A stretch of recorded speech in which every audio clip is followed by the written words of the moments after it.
2018 was a fantastic year for Nintendo Switch owners. While the Switch boasted some pretty solid titles in the past since its debut, like Mario Odyssey, this year has been groundbreaking for the gaming giant, with Nintendo debuting new titles in some of their core franchises that have been out of this world. So today we're counting down our picks for the top 10 best Nintendo Switch games of 2018, and trust us, choosing was no easy feat. Several games on this list are Nintendo exclusives, while others are big indie titles that have made our jaws drop. So with that in mind, let's get to it.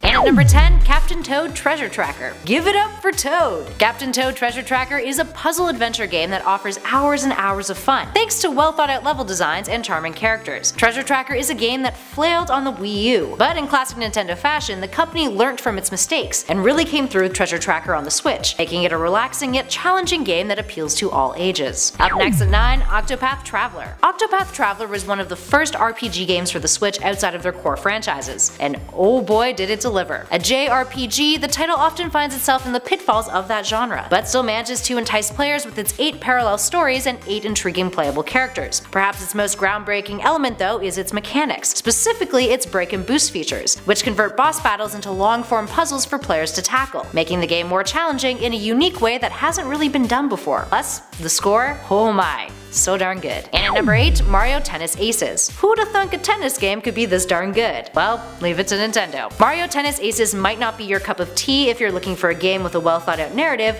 but what it provides in terms of local multiplayer is stellar at best. It's also a new way to look at tennis, since a lot of the gameplay pulls from what feels like fighting game mechanics, giving it an interesting flavor. While the game has been criticized for a lack of roster balance, knowing Nintendo, wouldn't be surprising if the game has DLCs coming down the pipeline to help buff and nerf certain characters. But hey, at least for now, Waluigi can be the best at something. Bless him. And at number 7, GRIS. GRIS is a crazy beautiful game that feels a whole lot like Journey. The protagonist of the game loses her voice at its start, and sets out on a journey to reclaim it. Similar to Journey, it's a game that doesn't have any dialogue, and not a whole lot of instruction, all of which makes it much more enthralling and mesmerizing. It's not a game with combat either, rather it's about grief and self-discovery, and feels a little like an interactive animated film with its beautiful watercolor artwork. It's arguably one of the most stunning games to have come out of this year. Up next at 6, Nintendo LABO. The Nintendo LABO is quite revolutionary. It's a really neat way to play, aside from being kind of a gimmick, and lets players use cardboard creations to turn their Joy-Con controllers into much more. Pairing the virtual and the physical together, Nintendo LABO manages to make video game peripherals relevant again. The downside? Well, it's a bit pricey if you want to collect a bunch of the different Nintendo LABO creations, but that being said, it definitely provides a ton of fun, with part of that fun being the creation of your cardboard pieces, and the imagination that goes into this outside-the-box concept. Up next at 5, Donut County. Donut County is one of a handful of games on our list that isn't a Switch exclusive, but it definitely excels on the platform. Taking place in a world filled with anthropomorphic animal characters, you discover that your pal at the local donut shop you work at is responsible for opening up holes in the ground, thanks to an obsession with a mobile app, causing you and other members of Donut County to fall 999 feet below the surface of the earth. Its gameplay premise is simple. You move a hole in the ground around to swallow objects, making your hole increase in size, something that many critics have called incredibly therapeutic and enthralling, despite its minimalist concept. Moving on to number 4, Super Mario Party. Super Mario Party is another one of Nintendo's exclusive properties that has been around the block many a time. This game though, the first in the series released for the Switch, really improved upon its past mishaps and failings, to provide a game that really makes couch co-op a blast. Filled to the brim with exciting minigames, compelling game boards, and all of the Mario characters that we've come to know and love, its replayability is astonishing, and makes for one hell of a solid party fixture whenever you have guests over. Plus, it's just as fun on the go, something that really makes use of the capabilities of the Switch, and ultimately,